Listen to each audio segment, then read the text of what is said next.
Blended wings, the sci-fi aircraft concept that could appear at an airport near you.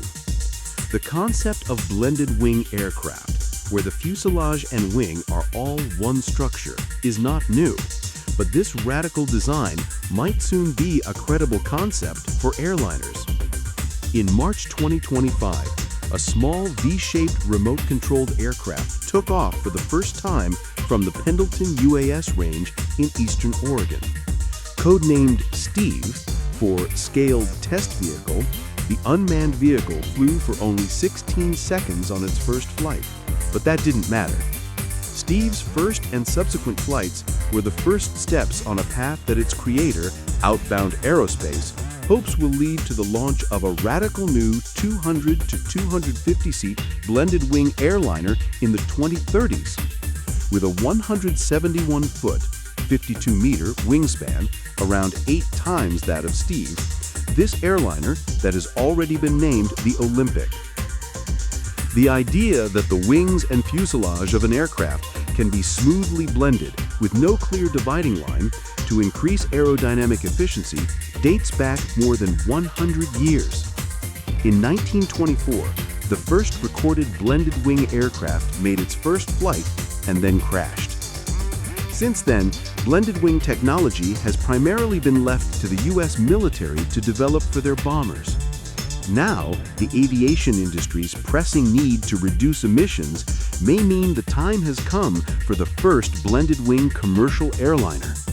But can startups like Outbound Aerospace overcome the serious challenges that remain? Steve's flights are intended to show the Seattle-based startup's innovative blended wing aircraft design works, and that the company's novel manufacturing technology can deliver the new type of mid-market airliner faster and cheaper than the current big plane makers like Airbus and Boeing. We went from a clean sheet design to a demonstrator in about 12 months, says Jake Armenta, a former Boeing engineer and co-founder and chief technology officer of Outbound Aerospace. He believes his team has shown they can cut down the 5 to 10 years or more it can take to develop a commercial aircraft. The aircraft flying for the first time was exactly 9 months from the day we opened our factory doors for the first time. Now their technology demonstrator is finding a new use as a cargo drone.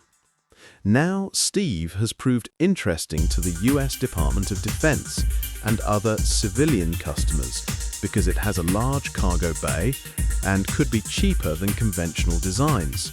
So that is the first product we're now bringing into market. We believe we can drastically reduce the time and capital expense of the development of these aircraft, but it's still going to be very expensive, adds Aaron Boyson, Outbound's Director of Business Development. We have to earn revenue earlier than 10 years down the road. Despite skepticism from investors about the feasibility of their plans, Outbound has managed to raise around $1 million, £765,000, in pre-seed funding so far. This money is the first investment a startup receives to turn ideas into reality, and it has allowed them to hire 5 full-time staff, contractors and part-timers as needed. Outbound isn't the only company going down this road. There are at least 2 other startups in the race to build the first blended wing airliner, which has been a goal for so long that some people say it has become the holy grail of aviation, says analyst and commentator Bill Sweetman. The gleaming computer-generated imagery of how the Olympic may look in the 2030s looks very different from the actual tube and wing airliners that Boeing and Airbus currently produce. Often called flying wings, these aircraft are more aerodynamically efficient than conventional airliners. If a company can get a blended wing design right, then they argue that NASA's research suggests it might burn up to 50% less fuel by using the latest technology, reduce emissions by a similar amount, noise by a significant amount, do this with cabins that might be 40% larger, and, as a result, may conceivably open up new air routes. While seats near windows will be limited, there may be enough space for extra-large doors that would eliminate slow-moving queues of people waiting to board, as well as allow separate cabins for first-class, business and economy passengers. Some advocates for this radical rethinking of the commercial airliner have bigger ambitions. They hope that startups such as Outbound and its rivals like Jet Zero and Nautilus will open up the airliner market to new designs that don't come from Airbus or Boeing, blaming this duopoly for stifling new ideas in the industry. Jet Zero appears to have one of the highest profiles out of all the startups in the race to develop the first full-size blended-wing commercial airliner from a small-scale technology demonstrator.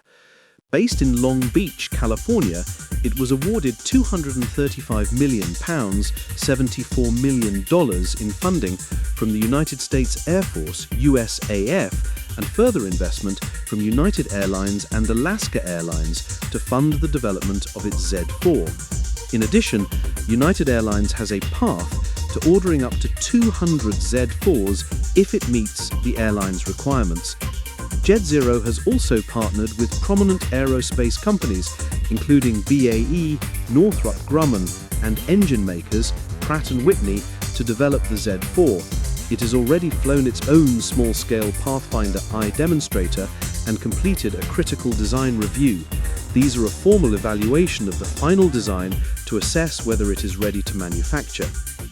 Just before the Paris Air Show in June 2025, Jet Zero announced that it had chosen the site for its factory to build the Z4. It is in Greensboro, North Carolina, next door to the factory where another aviation startup, Boom, is building its supersonic airliner, which United plans to order if it meets its requirements. Jet Zero ambitiously plans to start flights with a full-size demonstrator as early as 2027. Outbound Aerospace's Boyson isn't fazed by his rival's apparent progress. The publicity around Jet Zero and their pre-orders helps us all, because it gets blended wing bodies into the conversation of airlines and industry. It means that they will face the two enormous costs of certification and public acceptance before us, and we will not have to incur those costs as steeply as they will. Blended wing designs have been an ambition of many aircraft designers since the earliest days of aviation. There is a great deal of interest now because there is a fever among the venture capitalists and tech bros to go out and disrupt as many fuddy-duddy old industries as they can find, and aviation is the next target, says Bill Sweetman. Advanced materials, computer-aided design, CAD, and three-dimensional aerodynamics have all helped this new interest in blended wing bodies. There are people who would like to see a new competitor to Airbus and Boeing. The problem is the huge expense of getting this thing into production, and starting a new commercial aircraft company is such an enormous task. But he is skeptical over the value of airline support for these projects, despite the funding announced so far. The money these airlines are risking is change down the back of the sofa at this moment, at Sweetman. The orders they have made are contingent on these startups being able to deliver something they want. This is like a green halo effect. It's more about the airlines advertising their new thinking.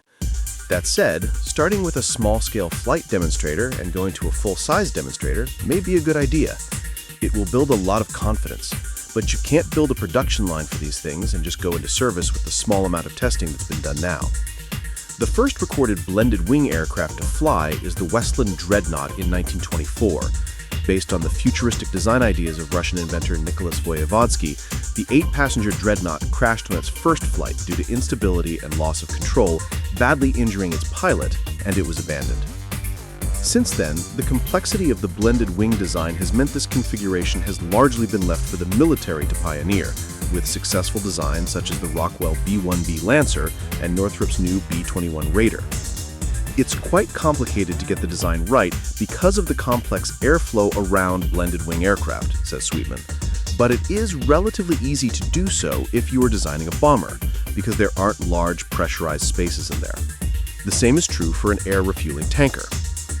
Over the past 30 years, NASA, Boeing, Airbus, Chinese aircraft manufacturer Comac, and even Canadian business jet manufacturer Bombardier have all explored blended wing layouts for commercial aviation. Their research teams have often done this by building small-scale test aircraft like Steve, testing them in wind tunnels, and then flying them out in the real world. Over the past 30 years, NASA, Boeing, Airbus, Chinese aircraft manufacturer Comac, and even Canadian business jet manufacturer Bombardier have all explored blended wing layouts for commercial aviation. Their research teams have often done this by building small-scale test aircraft, like Steve, testing them in wind tunnels and then flying them out in the real world. Much of the current wave of designs stems from NASA's call in 1988 for revolutionary aircraft designs. One team that responded included Robert Liebeck, who later became co-developer and project manager for Boeing's blended wing programs.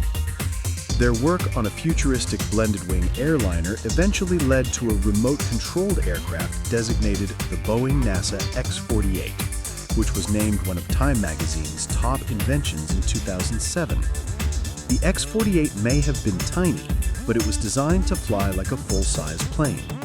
The two X-48s built then embarked on a remarkable series of 120 flights over 6 years.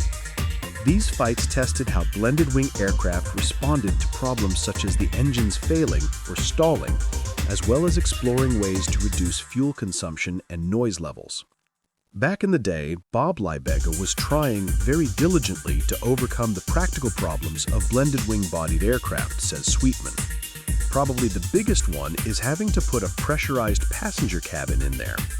Pressurized vessels tend to have circular cross-sections because flat surfaces experience very high loads under pressure, causing structural complications for any more box-like design. Then trying to design this around an appealing cabin was a further challenge. After McDonnell Douglas were taken over by Boeing, Liebeck started thinking that Boeing's next plane should be a blended wing design instead of a 787, he adds. Then, the Inquisition came down from Seattle to put a stop to this heresy. Outbound Steve is intentionally the same size and dimensions as the X-48. The X-48 program proved that modern flight control systems could effectively manage a blended wing design, but it was still expensive to build due to the complexities. We were able to build and fly Steve, an aircraft that matches the X-48, but on a fraction of that program's budget and in only 9 months, says Armenta. He admits he has felt attacked by some investors when presenting Outbound's radical plans to them. But Boyson says the team truly believed that the only way to successfully develop and launch a radical new airliner like Olympic is not to become a Boeing 2.0 or Airbus 2.0. We are questioning this status quo. We have decided that to successfully build an entirely new aircraft, we need to look at what we outsource and what we bring inside.